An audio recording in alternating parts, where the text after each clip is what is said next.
Today I'm finally getting to take a look at a lens that was launched in 2021 that I just haven't seemed to have managed to get my hands on until now, which is the DX 18 to 140mm f3.5 to 6.3 VR Z-mount lens.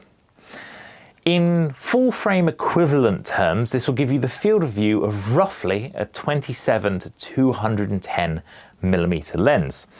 That sort of 28 to 200mm lens, which was, I think it was Tamron that first created one, and it became this sort of general purpose, do everything, sort of everyday photography lens, and especially a travel lens. So it's existed in this formula for a very long time, and that is what Nikon has given us, or gave us, a few years ago. Now it must be said, this lens is a lovely size. It is 9 centimeters long, which means it's nice and small, if we're all honest. It's a compact lens.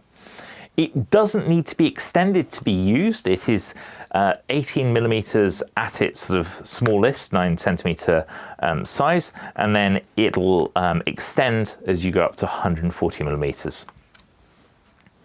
It is a relatively basic lens in terms of Nikon Z-mount cameras, so you have no buttons on it. It obviously has the zoom ring, and behind it you have a multifunction focus ring. So that ring can be used for autofocus, which is, or manual focus rather, when you want to autofocus override and focus manually. But it can also be programmed to do different things in camera. For instance, you can use it for aperture control, exposure compensation, ISO, you name it, you can actually select that in the camera. Now, it weighs 315 grams, which again pairs really nicely with the Nikon Z52. And as a result of that, it is also sold as a kit with the Z52. It's one of a couple of kits that is available.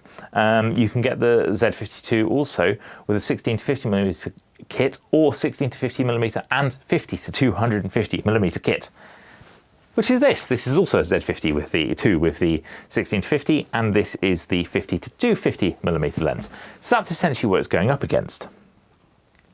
Now, if you were to buy the 18 to 140mm lens by itself, the RRP is £620. Now, to me, that just seemed like so much money for a sort of all-purpose, general-purpose lens. And as a result, that's why I didn't buy one. And the price of it hasn't gone down. And I thought, wow, it launched it so much, I would have thought it came down by now. The thing is, though, I looked some stuff up before this, before I recorded this, and it turns out that in 2013, Nikon launched the original 18 to 140mm f-mount lens, and that launched at £580. So once we take into account inflation and everything else, actually, this lens has essentially got cheaper. Though you can kind of tell Nikon did cut some corners. It has a plastic lens mount at the back. It is not weather sealed. They do say it's drip and dust resistant, whatever that means, but it has no gasket at the back of it to water seal it against the mount, and I wouldn't feel comfortable using this in bad weather, so do please bear that in mind. So £600 is a lot of money, although comparing it to the f-mount version, perhaps not so bad. But I think the majority of people that buy this lens will buy it as part of a kit. Now, that kit that I mentioned before will cost you about £1,200 for the 18 to 140mm lens and the Z52. At that price, the lens becomes a couple of £100, so £300–400, right? Due to the reduction in price buying it as a kit. And I think at that price point, it becomes a lot more interesting.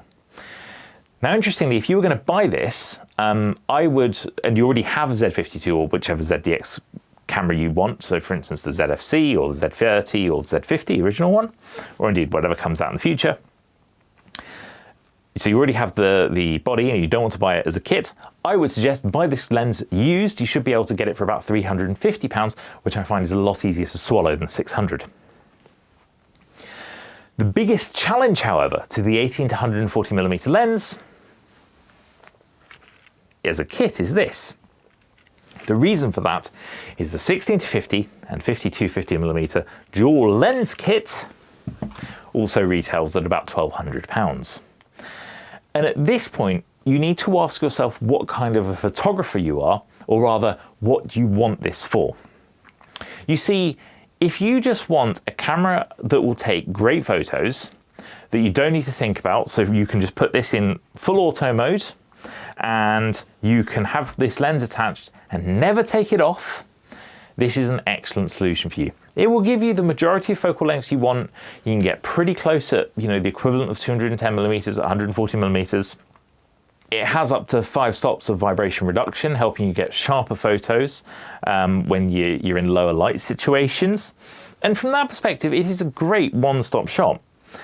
But if you think to yourself, actually you want to be a little bit more creative, or you want a bit more reach on the long end, and you don't mind changing lenses, and indeed you want a super small setup when you want a small setup, then the 16 to 50 to 250 to 250 millimeter kit lens option is, to me, a better option. Because that 52-50 millimeter lens is really good.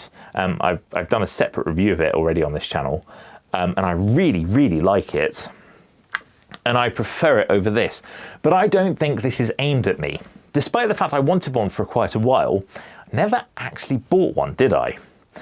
Because I didn't feel that actually I really needed it. It's like, it would be a nice to have, but not a must have. So, as I'm trying to point out to you, if you just think you want a nice camera that's going to take really good photographs, but you don't really need to think about anything, and you don't want to have to change the lenses, and you just want to take this on holiday, and you don't want a massive sort of kit, and you don't want it to be heavy, and you don't want to have a camera bag, all that kind of thing, this is perfect. With one tiny addition, which I'll explain to you in a moment. But yes, that is how I would go. If, however, you're saying to yourself, well, actually, I don't really mind if I change the lenses, I'm not too worried about, you know, the dust on the sensor, I can just blow that off with a little blower, or get the sensor cleaned occasionally, then you get the 2-lens kit. Because the price is the same, right? It's a different value proposition. Of course, image quality is important, and there's some sample images that hopefully might give you a bit of an idea. I will be completely open with you. I haven't had this lens for very long, and I've only taken a few photos with it, a couple of hundred at most. So this is just an idea of what it can do. There's plenty of other reviews as well that will add to that. In summary, my opinion of this lens is this. The autofocus performance is excellent, it is very good. I'm yet to come across a Nikon Z lens that doesn't provide good autofocus performance. The VR performance is also good. I was able to get some decent handheld shots at slower shutter speeds without any issues. Again, I would expect that because it sort of becomes Nikon's bread and butter at this point. In terms of included accessories of the Nikon 18 to 140mm, you actually receive a rear lens cap and a front 62mm lens cap. It's a bit sparse. Nikon will sell you a HB 101 lens hood, which I highly recommend because it does help to reduce lens flare. This is a reproduction bought off Amazon for about £10. The real one I think is £20 or £30. I do think it's a bit cheap not to include a cheap plastic lens hood, and forcing people to buy them separately is a bit frustrating. It's the same actually with the 50 to 250mm. You have to buy the HB90A, though if you have the 50mm 1.8S, the HB90 fits just fine too and is the exact same other than the printed numbers on the actual lens hood.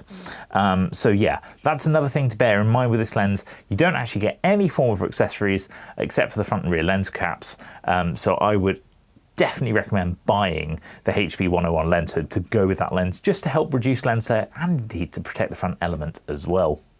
In terms of sharpness, at the wide end I think it's very good. At the telephoto end, at the sort of 140mm, it's perhaps a little softer, especially outside of the center, but it's nothing bad. It doesn't produce bad images, it's just not quite as tack sharp as I'd like. I'm not going to worry about chromatic aberration and distortion too much because yes, there is some, well, actually there's not much chromatic aberration. There's a little bit of distortion, but it wasn't anything that really put me off. The only thing I will say is it does have a fair bit of vignetting where you get the sort of darker corners of the image. Again, especially at the longer end, or stop down a little bit, it doesn't really go away, but it's not a deal breaker to me. And if you don't mind editing your photos a little bit, it's something super easy to correct, especially in somewhere like Lightroom these days.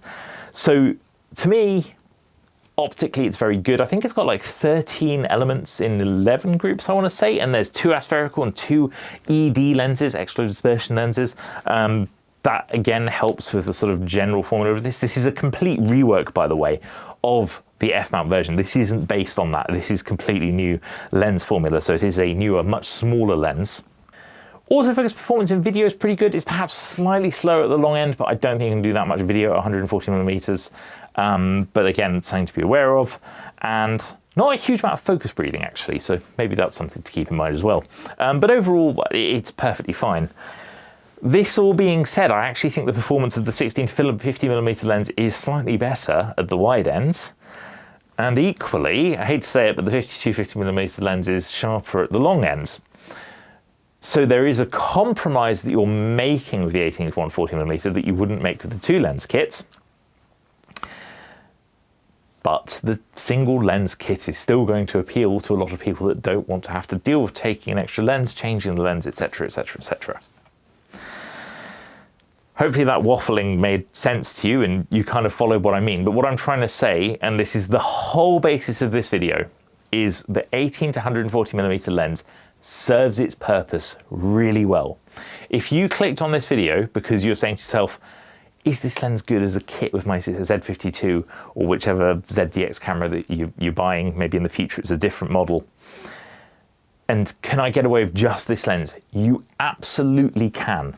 I found the 16-50mm lens by itself too limiting, but the 18 to 140 is a bit of a do-it-all. It is a great general purpose, excellent for travel. I wish I'd had this during the summer because this would be a perfect lens and camera combination to take on holiday. It is small and light enough, hopefully not to get you mugged, which I always worry with me with bigger cameras. And it's light enough that it's not going to be a burden to carry around. It just feels nice. So that's what I'd say to that. I have also used my Z52 extensively for video work, including proper paid work. And in those situations, I have to say I've actually chosen 16-50mm over the 18 to 140 where I've had the option over the last couple of weeks. I don't think there's any bad reflection on the 18 to 140. It's just I'm so used to using the 16 to 50 and I didn't even consider the 18 to 140. I don't think it's because it's bad. I think it's just because it's what I'm used to. But if you do want to shoot video, I do think it's a nice combination, so I wouldn't worry about that. I do think it works well. So hopefully the test images and comparison images, etc. were useful. Hopefully you found this little review, preview, whatever we want to call it, useful. If you have any questions about either combination, about anything to do with the 18 to 140mm lens, please do pop them in the comment section below. I'll be happy to help. Equally, if you like the video, give it a thumbs up and make sure you subscribe. It really helps me out. And yeah, hopefully you enjoyed the video and I'll see you in the next one. Goodbye.